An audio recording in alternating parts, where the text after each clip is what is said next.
إن عقد المؤتمرات المعنية بحماية ورعاية الأطفال واليافعين ليس بجديد، فالموضوع ذو علاقة مباشرة بالفطرة والمبادئ الإنسانية السامية التي تعتنقها جميع شعوب العالم مهما اختلفت حضاراتها وهوياتها.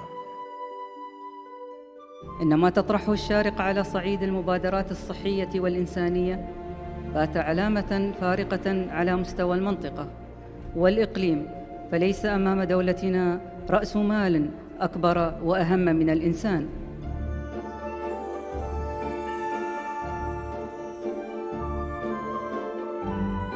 في العام 2010 انطلقت رحلتنا ليغدو المؤتمر اليوم من أهم الأحداث الصحية التي تحرص على مناقشة القضايا الصحية المعاصرة، حشد الجهود الدولية تجاه التحديات الصحية، منصة علمية تجمع نخبة من الخبراء الدوليين بالتعاون مع المنظمات المحلية والعالمية المعنية، إطلاق برامج ومبادرات لرفع مستوى الوعي لدى المجتمع حول أحدث الممارسات الصحية، الخروج بتوصيات ونتائج إيجابية لبناء مجتمع صحي خال من الأمراض.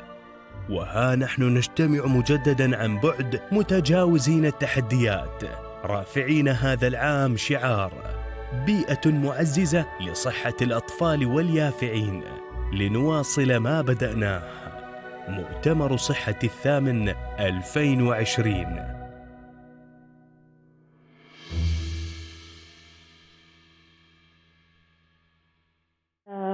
Welcome to the second day of the conference. First, I would like to thank the Supreme Council for Family Affairs for their continuous support to improve health and well-being for different age groups in different settings, and also for successful collaboration with WHO. Now we will listen to the presentation of Dr. Khalid Saeed. Dr. Khalid Saeed is our regional advisor for mental health in the WHO Regional Office for Eastern Mediterranean. Dr. Khalid Saeed provides support to the 22 member states in our region in scaling up mental health and promoting mental health among different age group, and considering the situation in our region, whether the vulnerability, emergency, and also currently COVID situation. Dr. Khalid Saeed will talk to us today about enhancing mental health among students at the school setting, and not only students, but the whole community at the school level and the surrounding communities as well. Thank you for giving his time today, and over to you, Dr. Khalid. Thank you very much, Dr. Samar, and thank you very much for inviting me. That's my thanks go to the Family Council at the Emirates of Sharjah and UAE. So today I'll be focusing more on introducing the school mental health package, which has been developed by the Eastern Mediterranean Regional Office of WHO. And as far as I understand from the program, that I'll be followed by Dr. Hisham Hamouda, who has been one of the main editors and content providers for this particular package, and he will be presenting the details of the package following me. So that's why I'll be focusing more on the background and the context in which this school mental health package was developed, and also try to take you through some of the rationale of why and how this was developed, and then leave the details of the content for Dr. Sham to present. So as you might be aware that the Eastern Mediterranean region extends from Pakistan in the east to Morocco in the west, and includes the countries from the Gulf area, as well as countries in North Africa, and along the Red Sea, which includes Somalia, Djibouti, Sudan, and so on. So it's about 22 countries with a combined population of around 680 million people, which is around 8 to 9% of the global population. So there are 2 or 3 specific issues which we need to look at when we are talking about Eastern Mediterranean region. The first is the fact that we have about half of the countries, or actually more than half, who are experiencing chronic emergencies. Whether you look at Somalia, you look at Afghanistan, you look at Libya, and you look at Yemen, you look at Syria, Iraq, and so on. And obviously Palestine has been there for a very, very long time.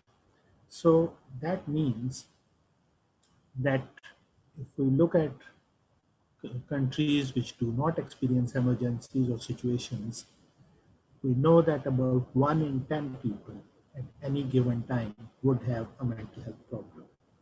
And about 1 in 4 would have a mental health problem during their lifetime. But people who experience emergencies in the last 12 months or so, or adversities, the rates of mental health problems almost doubles. So you can see this relatively recent. Last year, actually, we had this systematic review, and you can see that more than 22% of the population would experience mental health problems. So that is one thing which we need to be aware of, that in this region, that's one of the peculiarities. The second thing which is important to remember is the fact that we are a relatively young region. And if you look at the age sort of profile, you would see that in majority of the countries, close to 40% of the population is under 30 years of age. And that is important in the context of what we are talking about today, that that's why this importance of school mental health comes in. We also know that close to half of the adult mental health problems start before 14 years of age, and about 70% before 19 years of age. So that's the other rationale why it's important for us to remember.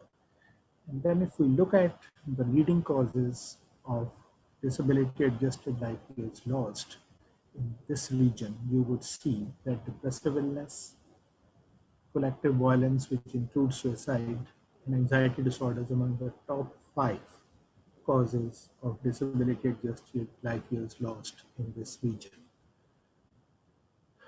Similarly, if you look at the prevalence of mental and developmental disorders across from childhood to late adolescence, again you would see that there are slightly higher rates of anxiety disorders and autism and conduct disorders in different populations across in this region, particularly the Middle East, North Africa region. So in light of this and the fact that we are currently sort of experiencing this situation with COVID, which is extremely unusual and extremely stressful, and a number of measures have been taken by different countries with different sort of intensity to minimize and mitigate the spread of this particular virus, which have implications for the development of the children, because quite a number of children were out of school for a fairly long time, and not only in terms of their educational development, but in terms of their social and emotional development. And that's why it's also important to make sure that we have mental health as part and parcel of the school programs. So all these reasons were the ones which sort of helped us to make the case for developing the school mental health package. But at the same time, we are also aware that we cannot just go around and look at whatever we want to do. We have to look at where the evidence is. And that's where we started looking at some of the best buys available in the realm of mental health and substance use. And fortunately, in 2016, the different volumes of Disease Control's Priorities Project 3, third iteration, started to emerge. And as you can see that the fourth volume was specifically devoted to mental, neurological, and substance use disorders, which identified what were the best available evidence-based interventions across different platforms. And those platforms included population-wide platforms, healthcare delivery platforms, and community-based platforms. And I'm going to focus on this community-based platforms because, as you would see from here, that among the best practices are the social emotional learning programs in school, and among the good practices are the early identification and management of problems in schools. And elaborating on this a bit more, what we did was that we also commissioned our own reviews. And what we found out was that there is enough evidence for not only universal interventions like social and emotional learning programs for prevention of mental health and substance use problems, both in high and low and middle income countries, but at the same time, there was intervention for targeted and indicated interventions, which included supporting teachers to recognize mental, neurological, and substance use disorders, and as well as providing their treatment in schools, particularly during complex emergencies situation. So based on that, we developed the regional framework for mental health as well as for substance use, both of which actually include among the strategic interventions, school-based interventions. In addition to that, obviously, the global developments which were taking place at the time around 2015, 2016 were the SDGs, which for the first time included targets and indicators related to mental health and substance use. And among the main was the universal health coverage was part of the main target related to health. And within that, it's important to remember that UHC is not just about health sector-based intervention, it's also about population and community-based intervention. So all this helped us in setting the tone for and developing school-based package, which is based on theories, cognitive theories, behavioral and developmental theories. And what we did was that after we conducted this evidence review, we started developing the manual. It went through a number of iterations and peer reviews since about 2015 onwards. And finally, in the last couple of years, we were able to finalize the modules with, and it's not just a one particular, it's not just like a book. These are materials which are organized in terms of lectures, and handouts, videos, and at the same time, there are support materials in form of PowerPoint presentations, adaptation manuals, as well as monitoring and evaluation modules. So that was the first phase, and I'll leave the details of the manual for Dr. Sham to present. The second phase was that we started doing the pilot testing. We initially started off with 8 countries, and we conducted this training of trainers in Amman in May 2016. And of those 8 countries, we had 4 countries which developed a consortium which we call SHINE, the School Health Initiative in the Eastern Mediterranean region, which was funded, fortunately, by NIH. And initially, the 4 countries were Pakistan, Iran, Jordan, and Egypt. while these trainings and rollout of the program was being carried out in these 4 countries, few other countries joined, which included UAE. And I remember that we conducted a few teachers training programs, as well as training programs for the staff working with the Ministry of Health. And incidentally, actually, it's important to know that the trainings were conducted in Sharjah at the training center. And currently, I think we are more than halfway through with the evaluation and dissemination of this school mental health package. It would be available on our website hopefully by the end of this year, but at the same time, we are in the process of developing an online training course for this package, which again should be available by March of next year. So hopefully, as more and more countries start rolling it out in their respective countries, it would be made easy by having this available online. And at the same time, what we would like to highlight is the fact that this is important and has gained more traction, particularly during the current pandemic.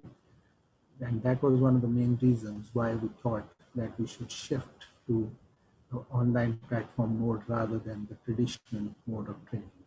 So I'll stop here, and as I said, that the detailed contents of the package Dr. Hisham would be doing in his presentation. And if there are any questions about the process, how it was developed, the content, and the plans for the future, I'll be happy to respond to that. Thank you. And over to you, Dr. Samar.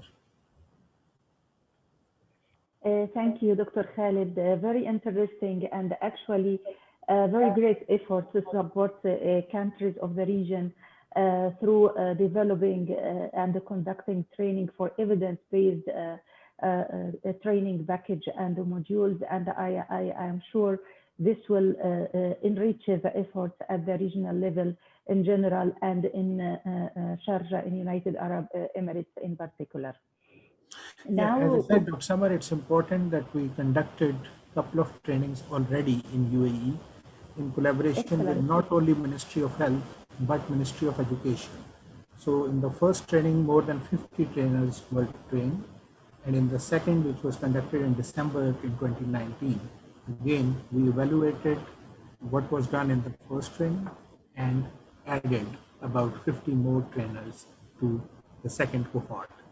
So I think hopefully this would help in spreading and rolling it out in UAE in more consistent fashion.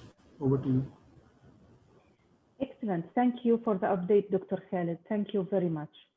Now we will listen to the presentation of Dr. Hisham Hamouda. Dr. Hamouda is a graduate of Kuwait University Faculty of Medicine, after which he completed his psychiatry training at the Harvard South Shore program, followed by a fellowship in child and adolescent psychiatry at Boston and Harvard Medical Schools. Thank you, and over to you, Dr. Hisham. Hello, I am very glad to be with you today. My name is Hisham Hamouda. I'm a child psychiatrist at Boston Children's Hospital and an assistant professor at Harvard Medical School. It's a great honor to join your conference today. Certainly would have loved to meet you in person, but certainly given all the restrictions because of COVID, I'm still glad that we're able to meet even virtually. I'd like to thank the organizers of the 8th My Health Conference. And as I said, I'm really happy to be with you, even if not in person. So today we're going to be talking about a very important topic, and I'm very glad that the organizers chose this topic for the presentation today. We're going to talk about the school's role in promoting mental health. So I'm actually, one of the reasons I'm very excited to join you is very personal. I went to a school in the UAE. I actually lived in Al-Ain. So this was my picture from my high school graduation. So it's really, an honor and a pleasure to be joining you and be able, hopefully, to contribute something to schools, and the UAE in general. So as Dr. Khalid said, we are going to be talking about the WHO Emerald School Mental Health Program that he introduced. But I also want to talk in general about the topic of school mental health. Why is it important? And what role do schools play in promoting mental health in children and adolescents? So we'll start with the background. As we know, approximately 1 in 5 children display signs of poor mental health and at any given time meet the criteria for a mental illness. So think about this number. We are talking 1 in 5. So in a classroom, imagine if you have 20 or 30 students. So think about 1 in 5 having some mental problems or poor mental health. That's about 4 children in a class of 20. And obviously you could do the math if it's a larger class. So that's not a small number, that's a very significant number. We also know that about half of mental illness begins in childhood and adolescence, right? So this is a very important phase in life where a lot of mental illness starts, but also this is an important phase in that we have a golden opportunity to do a lot of prevention and promotion, so that we might help people along their trajectories, whether by preventing mental illness or identifying people early so that we can help them. And certainly schools have an important role in such endeavor. So schools are imperative in mental health promotion and prevention. Schools have a great opportunity not only to identify and support children who are experiencing emotional difficulties, but more importantly, to promote overall emotional well-being and social and moral development. So it's not only about identifying people who are struggling, but really also about opportunities to promote development in a healthy way.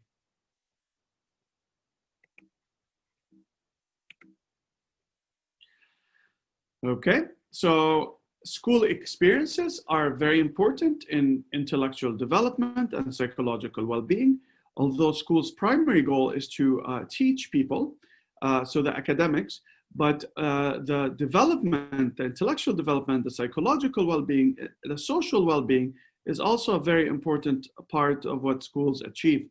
And I really like, having grown up myself in the Middle East, that we say tarbiyah wa ta'lim. We don't just say ta'lim, we say tarbiyah. So this is very important and something that I think is very captured, very much captured in our, kind of in the Middle East in terms of how we think about education, that it's not just educating people by teaching them academics, but it's really also a process of promoting their development, including their moral development, their psychological development. Emotional health has been very much linked to academic achievement. There's a very close connection between them. So, thinking about even academics, to really achieve the goals that we want to achieve in academics, we have to think about people's emotional health and where they're at. Because certainly thinking about it, how we feel emotionally affects our ability to learn. I don't think there's any question about that. And that's been very consistent in terms of the studies. Positive emotional and social well-being are very much linked to ability to function and ability to learn, greater satisfaction with family and relationship with friends. All of these things are related. Effective social and affective education is directly beneficial to academic attainment, but also improves teachers' effectiveness and satisfaction. So it's not just for the sake of the students, but it's also important for the sake of the educators also. Hence, there is a need for more teacher training about mental health and more proactive approach towards mental health in schools. Why should schools be invested in mental health? I mean, we already started talking about that, but we said that academic achievement and retention increases with investing in mental health, less rates of dropping out from school, and a lot of other problems that come with that. Children's well-being is linked to their academic achievement. Student effort is highly correlated with positive academic outcomes, and the effort is of itself related to their emotional functioning. School programs that focus on social, emotional, and academic learning have been found to improve school attitudes, behavior, and academic performance. Social development, including meaningful peer relationships, can improve academic achievement. On the other hand, negative peer pressure or social disapproval towards school might lead to dropping out. So continuing the why it's important for schools to be invested in mental health, there's also a very important issue of accessibility. And knowing that stigma is a huge challenge, stigma of mental illness is a huge challenge. That's certainly true in the Middle East, but true everywhere in the world, maybe to varying degrees, but it's always true that there's a stigma associated with mental health. We know that schools have a great opportunity, an exceptional opportunity. I don't think there's another setting that actually is more conducive to reaching people as much as schools are, and reaching them in a way that is natural, in a way that there's already, that they are already there. So there's a very important accessibility issue, that students are already in schools, and providing them services and support in school can make a big, big difference. Students spend approximately 15,000 hours from kindergarten to completion of high school. So it's a very accessible medium for mental health promotion, prevention, and intervention. It's also a more familiar and less stigmatizing or threatening environment for students in need of help. So it's much harder to go to a doctor, in a hospital, or in a clinic, especially with the stigma, compared to getting support or getting help within your natural environment as a student or being in school. There's also a great opportunity for risk reduction. Strengthening student protective factors and resilience reduces negative risks and outcomes for vulnerable children. Promoting school mental health helps decrease violence and juvenile crime. Early identification of children with mental illness, altering the school experience of these students. So again, there's a great opportunity to reach people, but there's great opportunity to do a lot of work around risk reduction. And we know that many good habits are learned in school, as well as many bad habits could be learned in school, right? So good habits that could be learned in school include physical activity, coping skills, getting opportunity to learn about things even other than academics, such as music or other types of opportunities that help people with their functioning, mental health, with their coping, but also some negative habits could be learned through schools. Sometimes students learn substance abuse problems through other peers in schools. So there are also negative habits that could be learned in schools. So there's a lot of opportunity to do good and prevent bad things from happening through providing services and support in school. Now, as I mentioned earlier, teacher wellness is also extremely important. Many studies show that the number one reasons people that went into this field of education, this is a field where people generally go into education because they want to help people. It's not generally a high-paying field. That's probably true in every country in the world. So people are driven by factors like wanting to help others. If you look at the primary factor, why teachers sometimes burn out and are not able to continue being in this field, you will realize that that factor is usually some of the students' behavior. So many teachers might burn out after having experiences where they are working with students who have major behavioral challenge, major conduct problems. And for teachers, if they're not taught how to deal with some of these struggles, they may end up burning out and not being teachers anymore, switching careers. So while we're doing this certainly for the sake of the students, we're doing this for the sake of education, we are also doing this for the sake of teachers' wellness. We know that teaching can be both rewarding, but also many times stressful and challenging. Working with students who have mental health problems in particular can be very challenging and stressful. Learning about school mental health will help teachers and not just be one more thing to do. So this is not just adding on the tasks that teachers have to do. And we know that they're already very busy and many times very stressed, but this is giving them opportunities, giving them tools for the teachers to be able to help the students and also help themselves by feeling better about their work and about their students. There's a social aspect of school that is very important. We know that children often establish deep and lasting relationships with teachers, school staff, and peers at school. These relationships also are very protective and supportive. I'm sure each one of us can remember back to their school years and remember some of their peers that has significant impact on their life, but certainly some of the teachers that had a very strong impact on their life, whether on their career trajectory, whether on their emotional well-being, whether helping them in a certain sport or a certain skill or activity. We all could have, could remember experiences we've had with teachers who's had such a profound impact on our lives. Children learn to express themselves and actively participate in social activities at school and community projects. Schools influence adoption of both healthy and unhealthy behaviors, as we just talked about.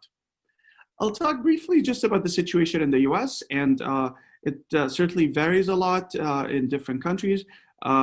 We've done a lot of work in the Eastern Mediterranean region, which I'm going to have a chance to talk about, the work we've done with the World Health Organization. But generally, I think it's uniformly true everywhere that you look, that schools could be doing more in terms of supporting students. And I bring the example here of the US. While it's a developed country with a lot of services, I still feel that we could be doing even much better in the US. But let me tell you briefly. So about 3 million youth, about 12%, receive services for emotional or behavioral problems in a school-based setting. So think about this, about 12% of children were able to receive services in a school-based setting. And that's not the entire student population that needs services. There's certainly some that didn't receive services, but about 12% were able to receive services through school.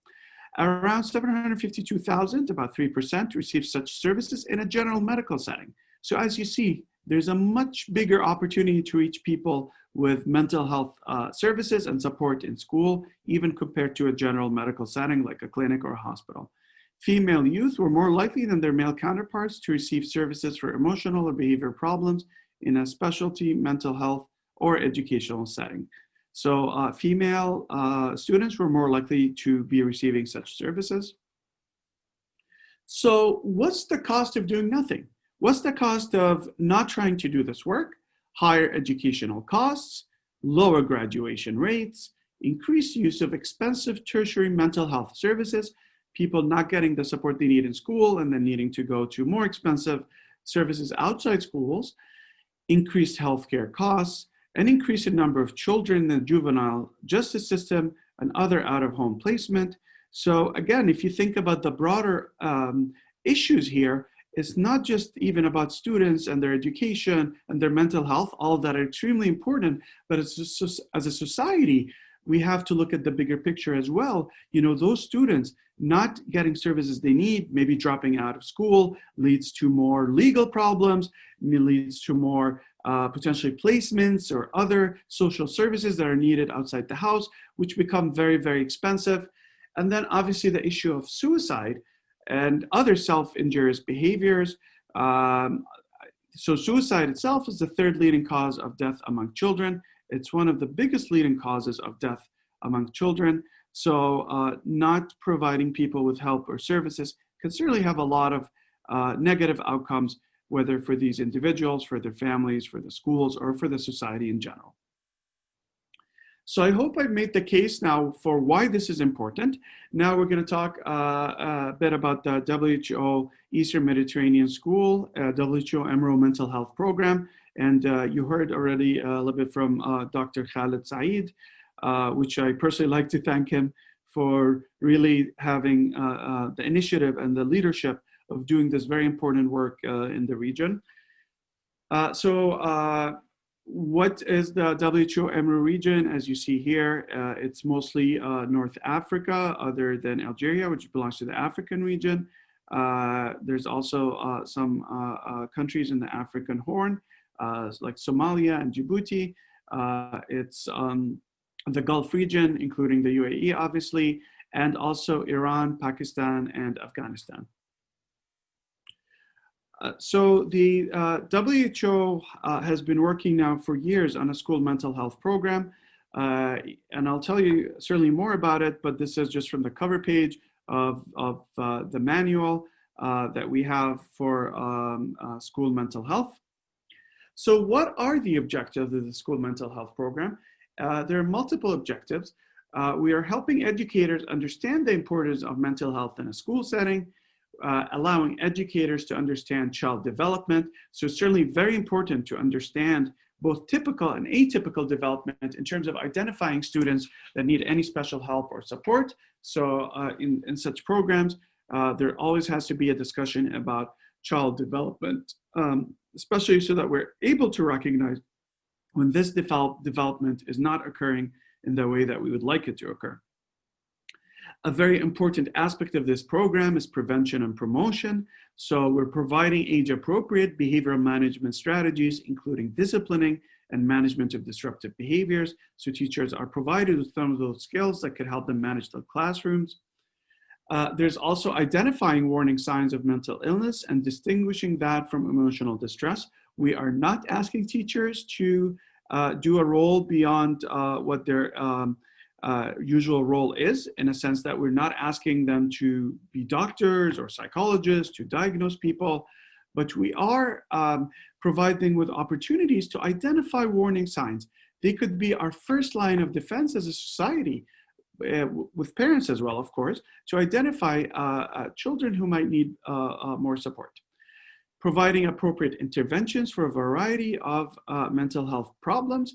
So giving teachers tools that they could use within their own classrooms, right? So this is not just about this child has this problem, they need to get this type of help, they need to see this type of doctor. That's important for sure, but we're also providing teachers with tools, with strategies, with mechanisms that they can apply within their own classroom settings to help students who are having different struggles. So to be able to identify the warning signs, not necessarily diagnose, and provide some tools for the teachers to be able to work with children who are going through struggles. Providing further resources for educators, other information that people could consult if they need to learn more.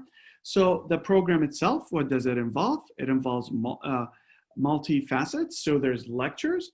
A lot of it is very interactive, a lot of group discussions, activities, role plays, and there's a 100+ page reference manual that is also available for people to consult.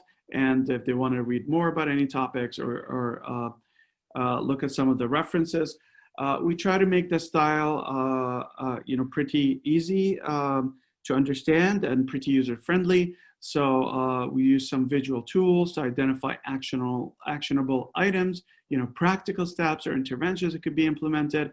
We also understand that, as we were talking about, childhood development is a very dynamic process, and what might work for a younger child is very different than might work for an adolescent. So we made those distinctions when relevant also in the program.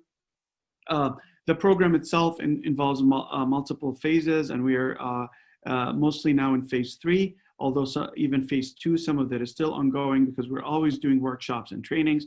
But phase 1 involved manual development, developing all the materials, lectures, and handouts.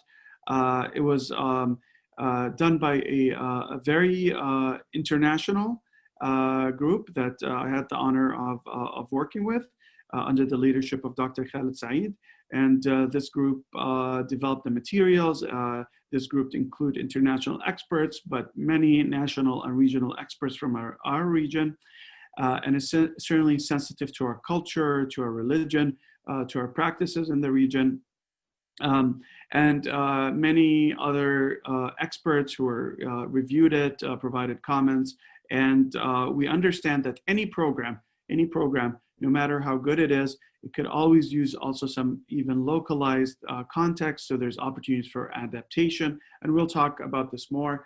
And there's also research trials some of them that are ongoing in terms of evaluating the effectiveness of this program, but also providing other mechanisms for delivery of this program, as we're going to talk about, especially the SHINE network that is providing online platforms where people could be trained and access some of this information. So it's not just in-person training, which is certainly important and we're doing all the time, but it's also providing some opportunities to learn at a distance.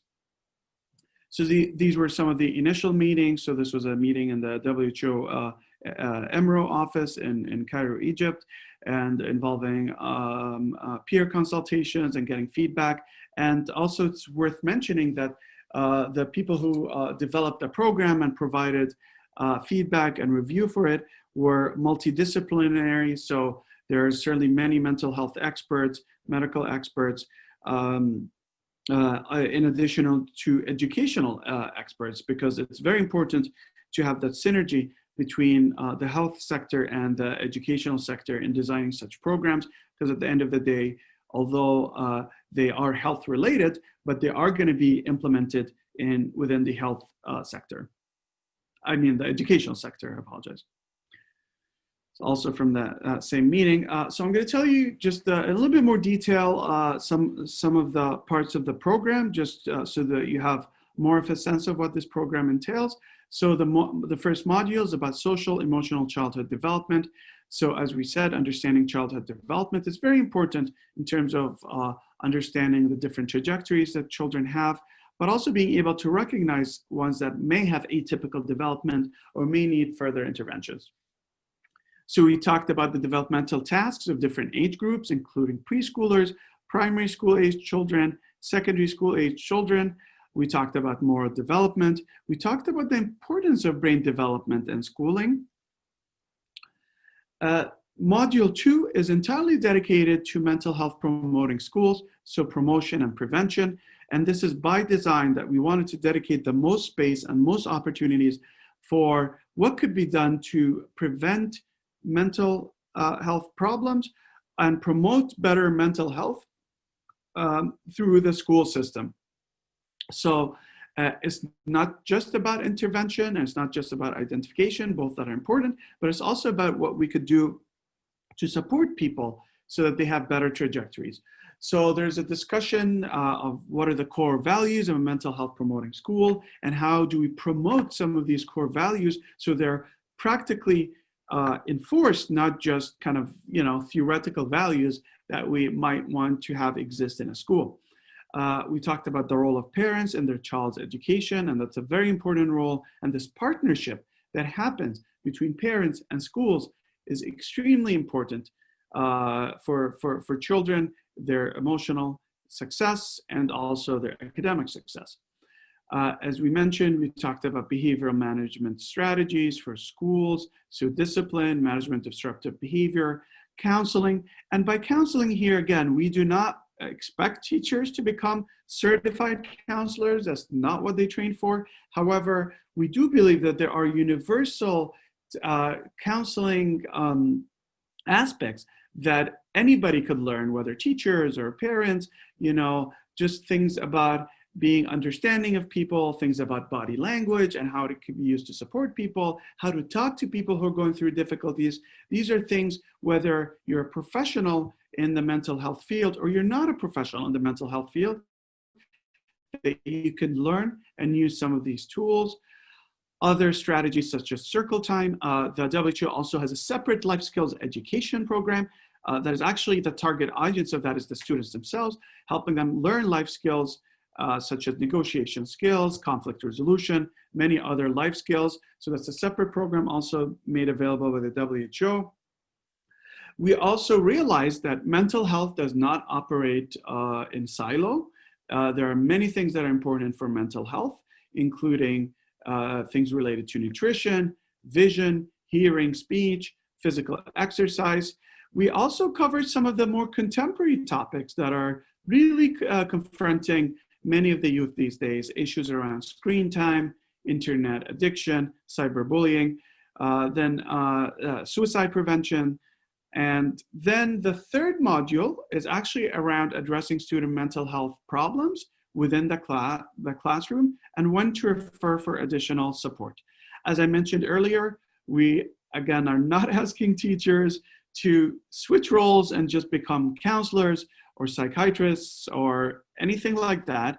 What we're asked them to do is to identify warning signs, not necessarily reach any diagnosis, as I mentioned earlier, but identify warning signs and be able to provide help within the classroom setting in a way that is practical and in a way that supports the children in the classroom. So we started about talking about behavioral manifestations of common mental health problems, and then strategies to address these behavioral manifestations. So we divided strategies into multiple tiers. That's for many reasons. One of those reasons is that the complexity of the problem might differ, so the strategies that are needed might differ, but also recognizing that not every two schools have the same type of resources. So some schools might be able to implement more tier 2 or tier 3 strategies that involve much more resources and much more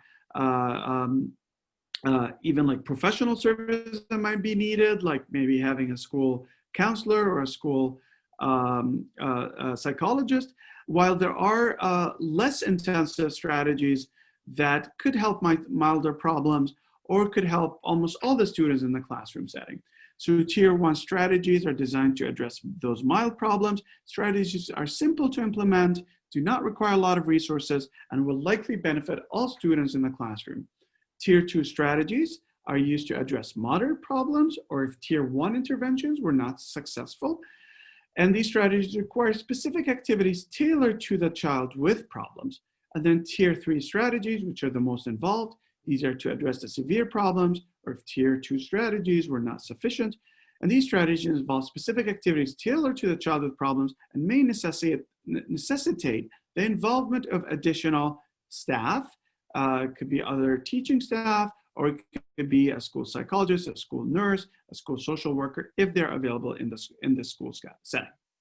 We also discussed when to refer to a specialist for evaluation and treatment, but also discussed the role and responsibilities within the school in regards to mental health. So the different providers, what's the difference between a social worker, a psychologist, a psychiatrist, an occupational physical therapist, helping kind of people understand some of that better, and also just know when is it appropriate to consult these different professionals.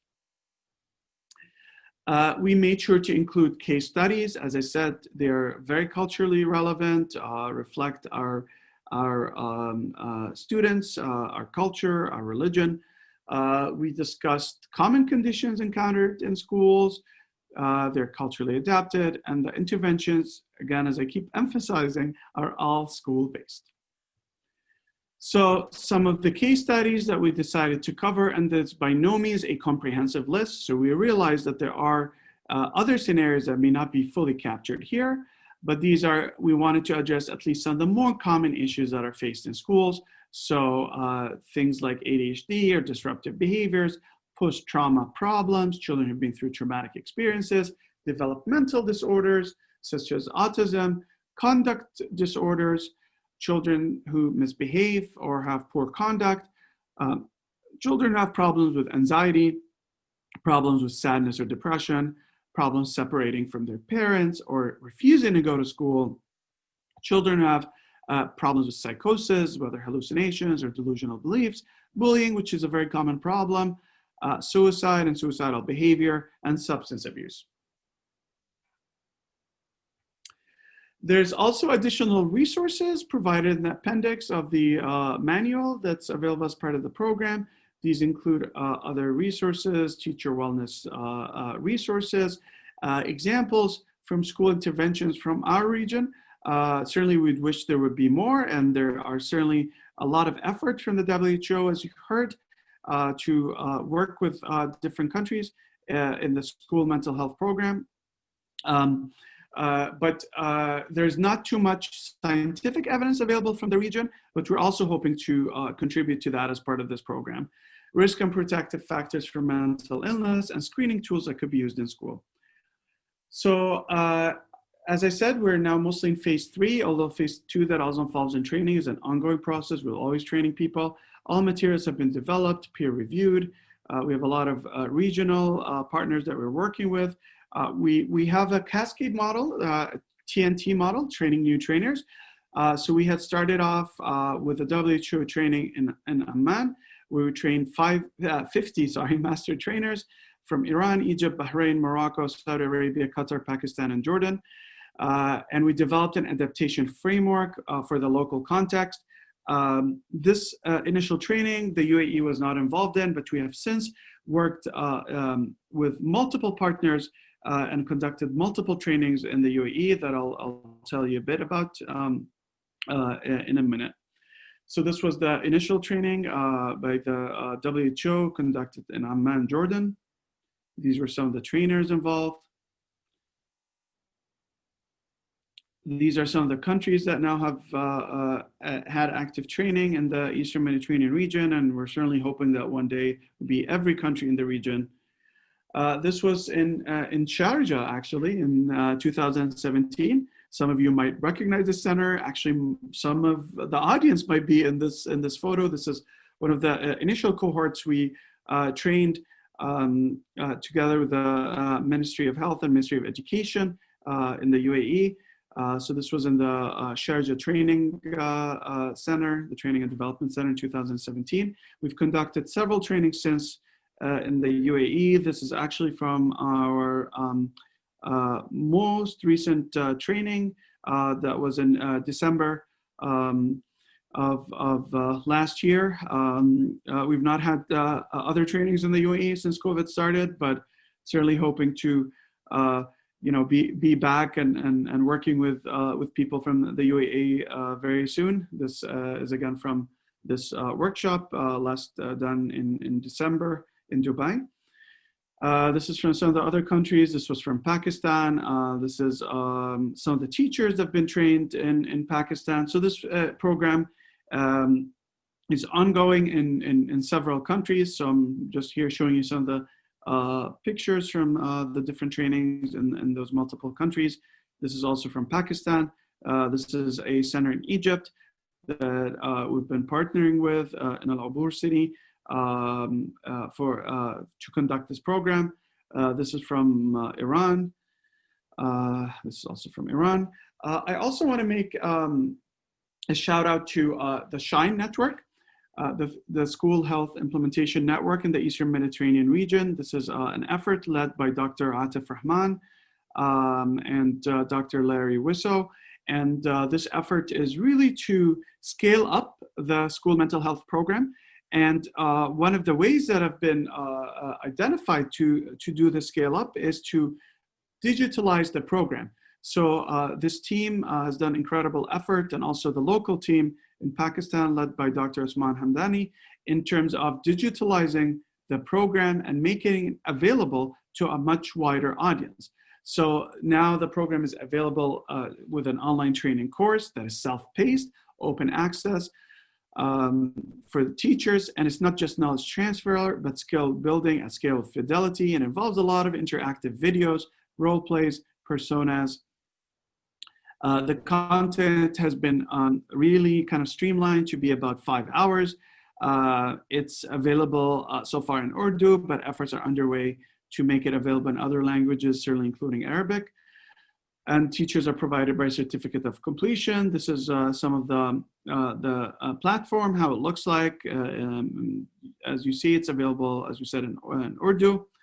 And it also involves a chatbot that if you're familiar with chatbots, that's very similar to what is kind of available in some of the Facebook, for example, platform, where someone could type in something like, say, a teacher could type in active child or hyperactive child, and it could walk them through an algorithm that could help support them in terms of decision making to provide support for such child. It's made available on different platforms, including smartphones. I want to thank many people who contributed. I mentioned the SHINE team, but also some of the original contributors. to this program. So I had the privilege of working with this lovely team, Dr. Jeffrey Bostic, Dr. Sharon Hoover-Stephen, Dr. Atif Rahman, who I also just mentioned as part of SHINE.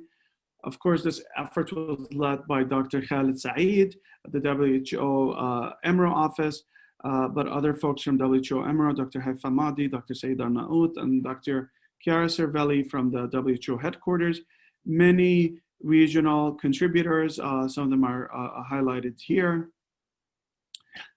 I'd like to quickly highlight this picture because I think it beautifully shows kind of the some of the beauties of the world we live in, despite that there are a lot of challenges that in the world that we live in, but there's certainly some beautiful things about the world we live in. I think this picture kind of highlights kind of East and West kind of coming together. As you see a Starbucks and this very oriental, very beautiful kind of mosaic kind of Middle Eastern architecture. So, just beautiful, and again, highlights kind of the type of work that could be done collaboratively. These are some of the references. So Dr. Khalid Saeed has referred to the program itself that is completed now. The trainings are ongoing. Some of the research around there is also ongoing and is being made available. So certainly feel free to reach out to Dr. Khalid Saeed or to myself if you want more details on the program, access to it, the manuals, access to training. Please reach out to us. And I want to end with this beautiful African proverb that says, if you want to go fast, go alone. If you want to go far, go together. I hope we can all work on this together. This is my email here. If you have any questions, any comments, anything you would like to reach out about, please do not hesitate to reach out to me by email. Once again, I thank you all for joining us today. And I do thank our lovely organizers in Sharjah for their incredible effort to put this wonderful program together. And I hope that we get to also meet in person in other venues in the future. Thank you very much. For Dr. Hisham for the excellent presentation.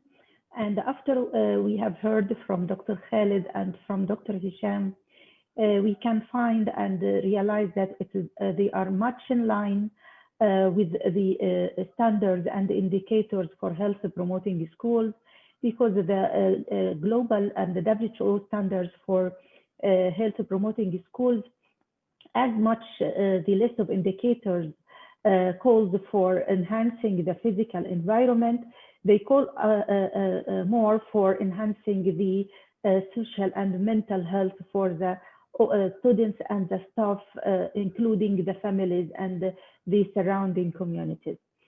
So I think if we can link this with what we have talked about yesterday, we will find both of them very much in line. And also we received comments and questions from the audiences. One comment is that enhancing the mental health at the school level, it will help not only the students, but also the teachers, because they are suffering from work stress, which is true. And we have a question that a child who suffers from psychological problems at home, how can the school contribute to solving such problems and guide him? Over to you, Dr. Khalid, to answer this question. Thank you very much. I think that's a very relevant question, that we need to understand that in case of children and adolescents, there are a number of risk factors and there are a number of protective factors which operate across the environment and the life of the child. So the home environment, the environment in the society, and in the institutions in which the child is growing up is extremely important. So when we say that how can schools play a role, as I think Hisham explained, that if you look at the amount of time children spend at schools in general, it's about a third of their day which they spend in the school. Number one. Number two is the fact that school is generally an environment which is safe, which allows for child to learn not only from the adults in the school environment, whether they be teachers, whether they be nurses, whether they be counselors, but more importantly, they learn from their peers at the same time. So it's a safe environment with multiple opportunities to learn. And consequently, and the last thing is that schools also provide a sense of routine. That's why, if you remember, during this COVID-19, this was one of the major debates, that when should we open the schools? And there were lots of people who were saying that we need to open the schools and let children go back to school. Implicit in that, obviously the explicit argument was that they should learn and not waste their academic year. But implicit in that was that not only would they learn academically, but their social and emotional development was also being compromised. Children were spending much more time on screen, and there was a risk of gaming and gambling problems to arise. They were losing in terms of physical activity. They were losing in terms of interaction with peers. So schools, that's why, are an extremely important setting in which different interventions can be done. And if you look at the school manual, and I think Aisham explained, that it is organized in color-coded, tiered interventions. So the tiered interventions mean that it's a step-by-step approach. There is a first level intervention which is for mild problems and which can be done not only by teachers, but also part of the school community, which includes parents and which includes school nurses or school counselors. Then there are second level interventions which are for moderate level of problems, which might be done more by school nurses and school teachers, and in some cases by parents. But tier 3 interventions are where we come to school counselors or school nurses and for more severe problems. But at the same time, there is a link that school systems should link up with health systems when the problem gets beyond a certain point. So that's why schools have a role in terms of early identification, basic management or basic interventions, and at the same time following up and linking with the health system. So there are multiple levels at which schools can play a role. And it's also from the first comment which you made about teachers' health, it's important to remember that teachers are not there just to teach. And teachers don't just, children do not learn from teachers just by what they say or what they do in the class. It's also their moral authority and their behavior, which is important. And similarly, for the teachers, it's also important they get the job satisfaction. The issue of burnout arises if you do not feel that you are contributing or what you are doing has some impact or value. That's why it's extremely important that teachers should be equipped with the tools and the skills that they should enhance their own experience, because it's important not only for children's academic achievement, but for their own well-being as well. I hope I answered the issue. Over to you, Dr. Samir. Thank you, Dr. Khalid. I think you covered the question on how the school setting can contribute to improving the mental health, not only in the promotion side, but also early detection and maybe prevention by addressing the different underlying factors for mental health, and also referral and working with the families and the communities to address the stigma. As much as we find that the manual can be available resource for health promoting schools or mental health in schools in general. I think the audiences, they found that too. So many questions they asked if it's available, how they can access them and download them to be used and to be disseminated among the school communities. Over to you, Dr. Khalid. Yes, the manual is available in both English and Arabic.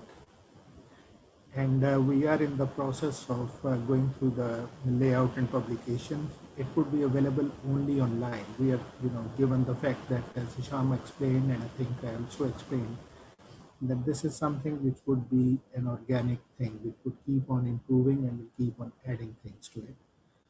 And that's why we'll make it available online. As I said, hopefully in the next few weeks on our website, it will be available.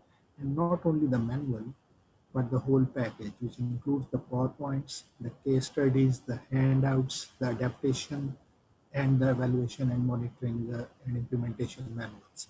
So the whole package would be available on our website. Side by side with that, as I explained earlier, that we have during this COVID-19, we took advantage of the fact that quite a number of interventions have moved online. So we are working to develop an online course based on this manual and materials, which would be available hopefully by February to March next year. So that would make sure that there is a degree of fidelity to the content, because that's something which we have also seen, that you train a group of trainers, and when they start training a group of teachers or health professionals, there is a degree of loss of fidelity and materials. So that would help make sure that across the region and across schools, the quality is sustained. So these, as I said, would be available, the manual and the materials, by end of this year, and the online course by March next year. Hopefully that answers the queries. Over to you.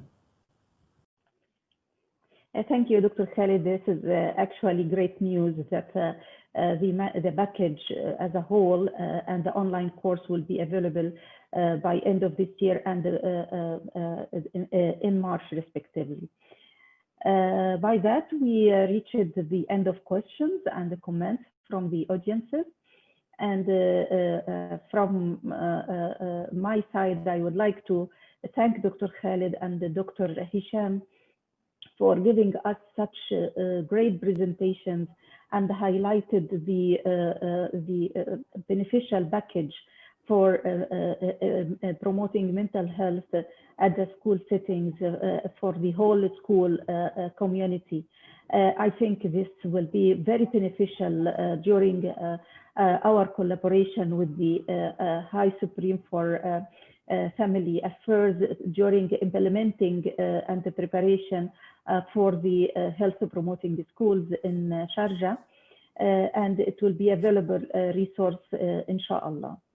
I would like to thank again the health education team in the Supreme Council for Family Affairs for organizing such beneficial and interesting conference, and all the audiences who took time to participate and attend the conference or this session. And inshallah, we are looking forward for more collaboration as WHO Eastern Mediterranean region with the Supreme Council and Health Education team under the leadership of Dr. Iman. And inshallah, more of the progress and setting models in Sharjah as we did before in healthy cities and age-friendly cities. Thank you, and over to you. Thank you very much. Thank you very much, Dr. Samar, and thank you very much for Dr. Iman and her team for giving us this opportunity. And as you mentioned, that we look forward not only to this rolling out of the mental health package, but in the context of health promoting schools, so that we can have a collaboration going forward and have a holistic intervention which would help improving the health in general of the school communities and specifically mental health in the school communities. So thank you very much. Over to you, Dr. Samar and Dr. Iman.